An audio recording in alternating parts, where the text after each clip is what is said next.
అతడు నాకు మొర్రపెట్టగా నేనతనికి ఉత్తరమిచ్చెదను. శ్రమలో నేనతనికి తోడై ఉండెదను. అతన్ని విడిపించి అతన్ని గొప్ప చేసేదను.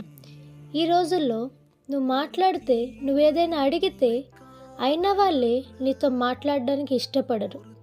నీ కష్టంలో, నీ శ్రమలలో నీకు తోడుగా ఉండకుండా నిన్ను నిందించి బాధ పెడతారు. కానీ నీ ప్రభు అయిన యేసయ్య నువ్వు ప్రార్థిస్తే నీకు జవాబును ఇస్తారు. నీ కష్ట పరిస్థితిలో, నువ్వు కృంగిపోయిన వేళలో నీకు తోడై ఉంటారు. నీ అప్పుల్లో, నీ బాధల్లో నుండి, నీ చింత నుండి నిన్ను విడిపించి, రక్షించి, నిన్ను అందరికంటే గొప్పగా దీవించి, ఆశీర్వదించి ఉన్నతమైన స్థానంలో ఉంచుతారు.